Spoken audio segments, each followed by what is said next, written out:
हरितालिका तीज व्रत की पौराणिक कथा। यह हरितालिका व्रत कथा शिव जी ने ही माँ पार्वती को सुनाई थी। शिव भगवान ने इस कथा में माँ पार्वती को उनका पिछला जन्म याद दिलाया था। पढ़ें विस्तार से। हे गौरा, पिछले जन्म में तुमने मुझे पाने के लिए बहुत छोटी उम्र में कठोर तप और घोर तपस्या की थी। तुमने ना तो कुछ खाया और ना ही पिया, बस हवा और सूखे पत्ते चबाए। जला देने वाली गर्मी हो या कपा देने वाली ठंड, तुम नहीं हटी, डटी रही। बारिश में भी तुमने जल नहीं पिया। तुम्हें इस हालत में देखकर तुम्हारे पिता दुखी थे। उनको दुखी देखकर नारद मुनि आए और कहा, मैं भगवान विष्णु के भेजने पर यहाँ आया हूँ। वहाँ आपकी कन्या से विवाह करना चाहते हैं। इस बारे में मैं आपकी राय जानना चाहता हूँ।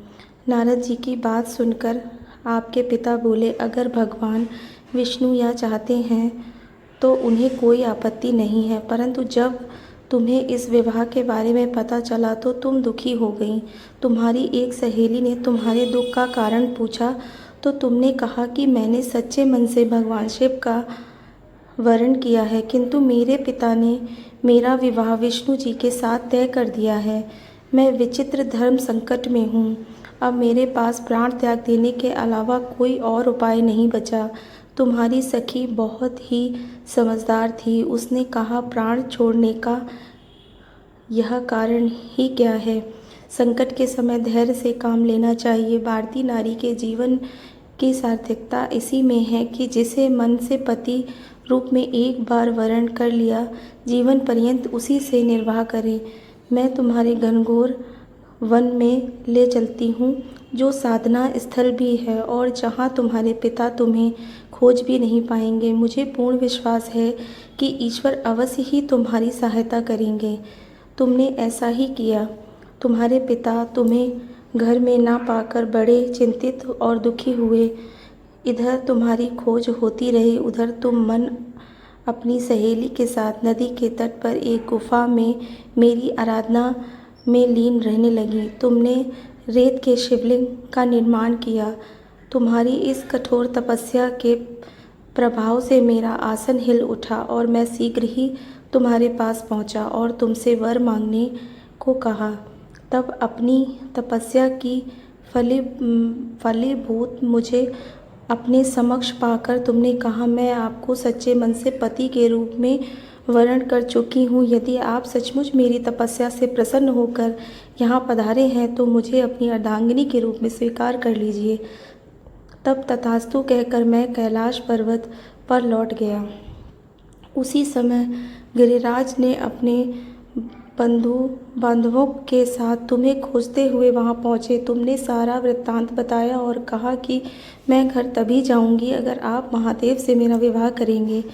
तुम्हारे पिता मान गए और उन्होंने हमारा विवाह करवाया। इस व्रत का महत्व यह है कि मैं इस व्रत को पूर्ण निष्ठा से करने वाली प्रत्येक स्त्री को मनवांछित फल देता हूँ।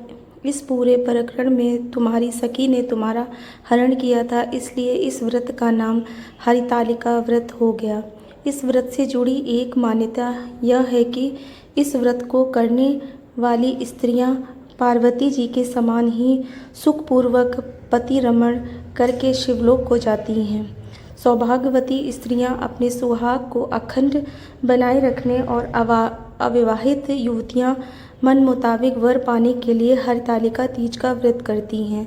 इस दिन व्रत करने वाली स्त्रियां सूर्योदय से पूर्व ही उठ जाती हैं और नहाकर पूरा श्रृंगार करती हैं।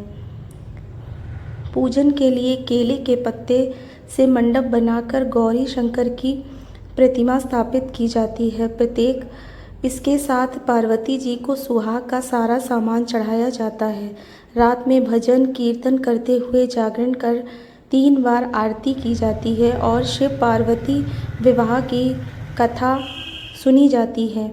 इस व्रत की व्रती को शयन का निषेध है, इसके लिए उसे रात्रि में भजन कीर्तन के साथ रात्रि जागरण करना पड़ता है। प्रातःकाल स्नान करने के पश्चात श्रद्धा एवं भक्ति पूर्वक किसी सुपात्र सुहागन महिला को श्रृंगार सामग्री वस्त्र, खाद्य सामग्री, फल, मिष्ठान एवं यथाशक्ति आभूषण का दान करना चाहिए। रेत के शिवलिंग बनाए हैं तो उनका जलाशय में विसर्जन किया जाता है और खीर खाकर व्रत को संपन्न किया जाता है।